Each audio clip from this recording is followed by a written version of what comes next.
le temps que les réglages se fassent, je vais me présenter. Donc, je suis bien Lavande, docteur en sciences de l'éducation depuis pas longtemps, et accessoirement conseillère pédagogique sur l'île de Moorea, de Mei'a et sur Punavia également.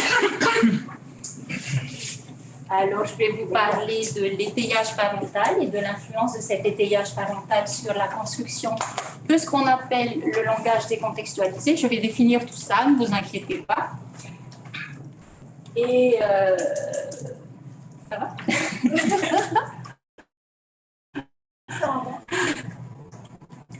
J'essaie avec plein écran.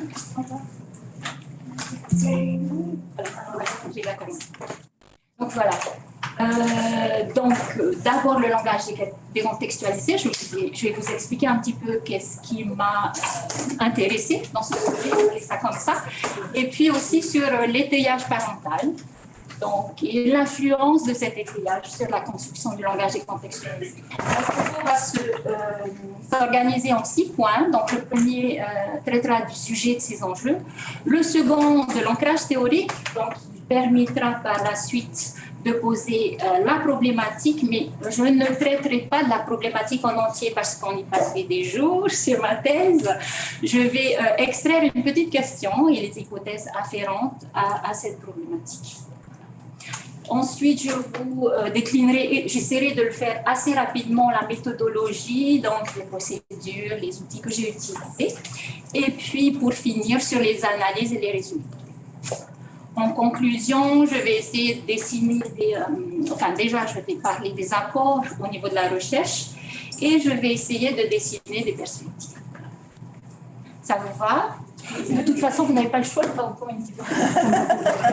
Donc, voilà. Donc, le sujet et ses enjeux.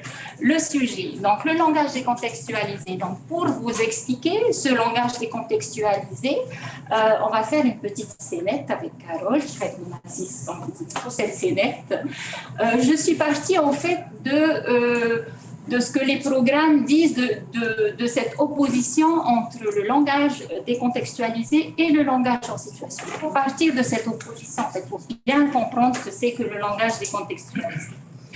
Donc, le langage en situation, tout d'abord, c'est un langage qui est donc produit en contexte, en situation, qui accompagne une situation vécue et, de fait, une grande partie du sens est portée par la situation elle-même.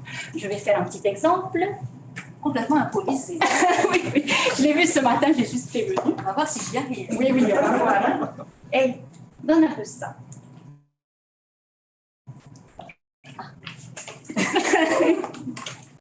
Voilà, donc en langage en situation, on peut utiliser des termes assez vagues, on peut utiliser les gestes, on peut juste désigner les objets sans leur donner le nom. C'est le langage en situation, mais vous avez vu, ça fonctionne plutôt bien. Elle y arrive. Bravo. Par contre, le langage décontextualisé, on peut imaginer que demain, je raconte ce qui s'est passé avec Carole à une amie. Donc, je ne pourrais pas, vous êtes d'accord avec moi, je ne pourrais pas lui dire simplement « Hey, donne un peu ça ».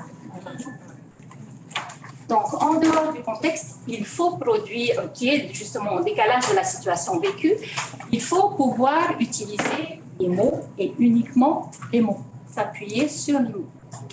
Donc, je vous fais participer. Donc, comment je pourrais raconter à mon ami ce qui s'est passé aujourd'hui? Donc, cette situation, qu'est-ce qu'il faut définir d'abord? Soyez pas timide. Voilà. D'abord, il faut se souvenir de situation. Qu'est-ce que c'est de l'action? Déjà ça. Il faut définir quoi? Il faut dire quoi? Le personnage qui y avait, l'action, les lieux aussi, hein, ça c'est pas passé n'importe où. Donc, un exemple, hier, à l'ASP, j'ai demandé à mademoiselle X, excuse-moi, je ne savais pas que c'était toi qui allais intervenir, de me donner un stylo. Donc, on précise le lieu, le temps, les personnes qui étaient là et l'objet. Les actions, bien sûr. Donc, tout ça pour vous dire que j'ai étudié en fait le langage décontextualisé en maternelle et ce qui se passe, c'est que les enfants qui n'arrivent pas en maternelle à ce langage décontextualisé vont se retrouver, vous comprenez bien, en difficulté face à la lecture, face à l'élémentaire. Voilà. Et donc, tout au long, certainement, de leur scolarité, ils vont accumuler des décalages. Les enjeux, donc 2 enjeux au moins. Le premier, c'est que le langage décontextualisé, hélas, c'est le langage qu'on utilise à l'école. C'est le langage scolaire, c'est le langage des savoirs de l'école. Donc, puisque les savoirs scolaires sont majoritairement évoqués, décontextualisés, vous imaginez toutes vos leçons d'histoire avec tous les objets, tous les personnages que vous devez mettre dans votre classe. Non, ça, c'est pas possible, quoi. Donc, du coup, les savoirs scolaires sont plutôt évoqués. Donc, pour les comprendre, il faut pouvoir se les représenter. Justement, juste à partir des seuls signes du langage. Deuxième enjeu, il est crucial dans l'accès à la lecture pour les raisons relatives à la représentation, justement. Si lire, c'est tout d'abord déchiffrer, c'est aussi comprendre ce que l'on déchiffre, c'est-à-dire représenter ce qu'il y a derrière le mot qui est écrit sur votre feuille. Pour comprendre ce que l'on déchiffre. Donc, il faut pouvoir partir de ces signes du langage et pouvoir se représenter ce qu'il y a derrière, se faire le film, le fameux film dans la tête. Alors là, vous imaginez bien que les enfants qui n'ont pas pu construire ce langage décontextualisé vraiment peuvent être en très grande difficulté à l'école primaire. Donc, pour l'ancrage théorique, il y a 2 questions principales qui ont guidé un petit peu cette partie théorique. La première, qu'est-ce que le langage décontextualisé, notamment au regard des programmes scolaires? Et la seconde, quels sont les paramètres familiaux? Parce que ce qui m'intéressait, c'est pas ce qui se passait à l'école, mais ce qui se passait à la maison, en fait. Quels sont les paramètres familiaux qui vont venir influencer la construction de ce langage décontextualisé? Le langage décontextualisé. Donc, je suis partie en fait des programmes et il y a des mots-clés qui revenaient toujours. Et je me suis dit, ah, tiens, moi je pense que ces mots-clés doivent renvoyer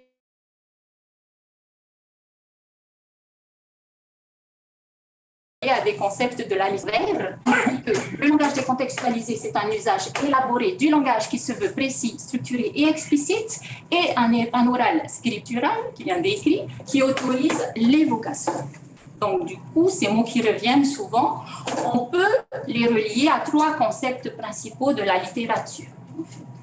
Le premier, même 4. Le premier, l'évocation verbale, donc chez Piaget et Niebuhr, qui est une conduite psychologique qui va permettre à l'enfant d'évoquer une situation qui n'est pas actuelle à partir des seuls signes du langage, à partir des mots. Ensuite, le code linguistique élaboré de Bernstein, qui est défini comme une utilisation spécifique d'un vocabulaire varié, d'une syntaxe souple, et justement qui est capable de véhiculer des significations explicites. La langue scolaire, donc chez Danglejean et Mani, donc qui est la langue proche de l'écrit, assez soutenue et en général qui sert à véhiculer les savoirs scolaires. Donc, en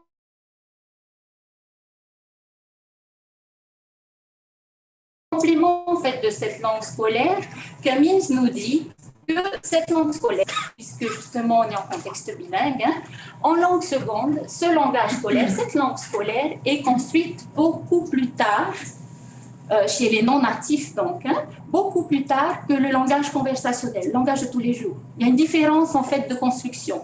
Autant les gamins, quand ils arrivent quand ils apprennent une nouvelle langue, ils arrivent à converser assez facilement, mais le langage académique est construit beaucoup plus tard. Donc ça, c'est un petit souci. Voilà. Donc, en termes de paramètres familiaux, dans la littérature, il y a 3 paramètres qui reviennent souvent. Ce sont les environnements sociolinguistiques, les pratiques langagières parentales et l'étayage parental, qui peuvent influencer justement le langage, la construction du langage. Ah pardon, c'était pas synchronisé. Aujourd'hui, je vais m'intéresser plutôt à l'étayage parental. Comme je vous l'ai dit, c'était une partie de ma problématique.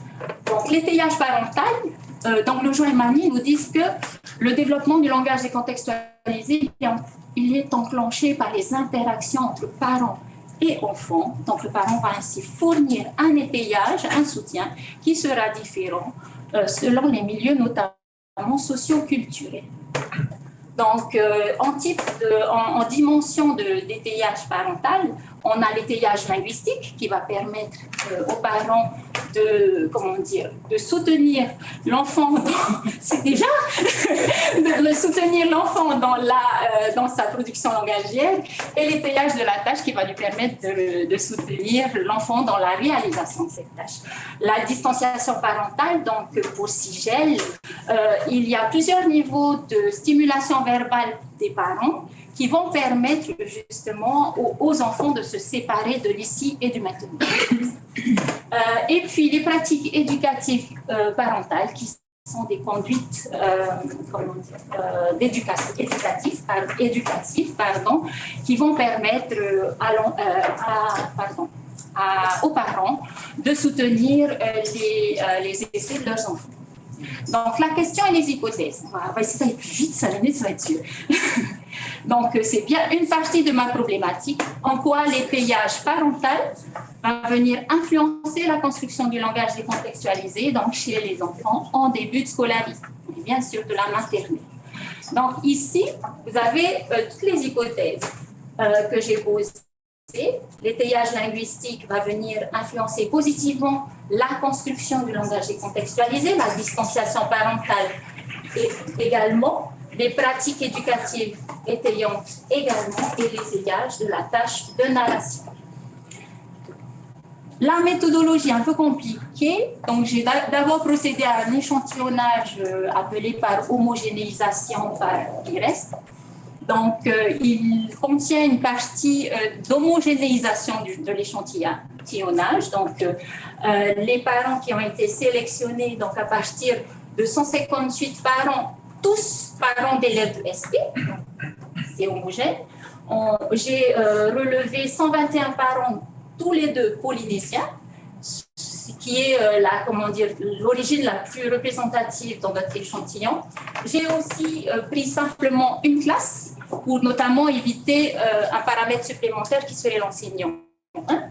Ensuite, j'ai diversifié et j'ai diversifié par rapport à plusieurs modalités de l'environnement socio-linguistique.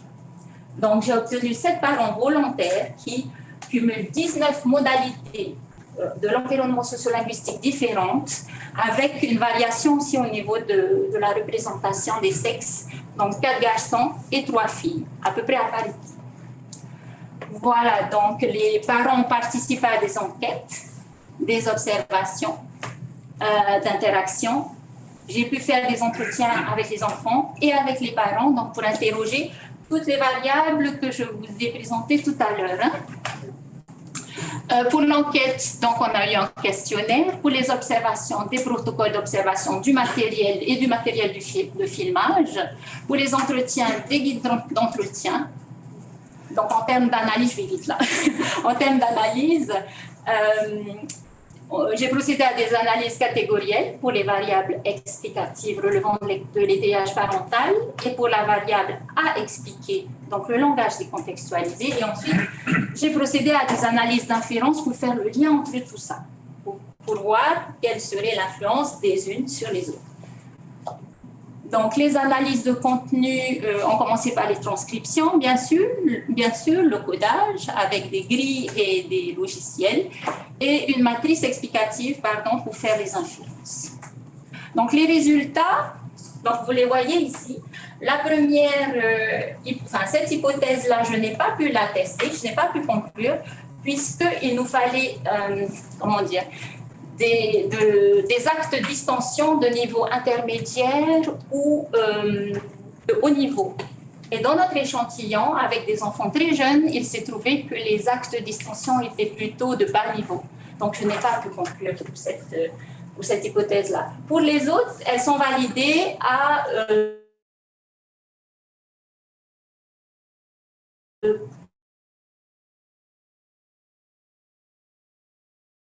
à divers degrés, par exemple ici, pour 5 diades sur les 7, pour 6 diades. Et voilà, c'est peut-être le plus important, j'ai mis une seule diapo, toutes catégories socio-professionnelles et niveau de diplôme confondus. Et c'est ça l'intérêt, en fait. Ça veut dire que si on intervient sur l'étayage parental, toutes catégories socio-professionnelles et niveau de diplôme confondus, on risque d'améliorer, bien sûr, le langage décontextualisé. C'est là qu'il faut jouer. Voilà. En conclusion, donc, les apports, excuse-moi. Au niveau de la communauté scientifique, donc, je vais proposer la modélisation de la conduite langagère de narration et toutes les hypothèses qui ont été validées sur l'influence, par exemple, de l'environnement socio-linguistique. Tout ça a été validé dans mon échantillon, le sexe et l'âge de l'enfant, les pratiques langagères parentales. Donc là, je vous présente le reste. Mais ça, vous l'avez vu. Et donc, au niveau de l'étayage parental, donc ici, vous avez tout ce qui peut influencer, au regard de mon expérimentation, la construction du langage décontextualisé. Alors, en termes de perspective, donc, bien sûr, une intervention auprès des parents, je pense que c'est là-dessus qu'il faut appuyer. Et dans le cadre de la formation des enseignants, comment prendre en compte les acquis langagers de la maison, des outils et des démarches d'enseignement, notamment d'accompagnement, puisqu'on parle d'étayage, du discours narratif de l'enfant et bien sûr sur l'évaluation aussi du discours narratif.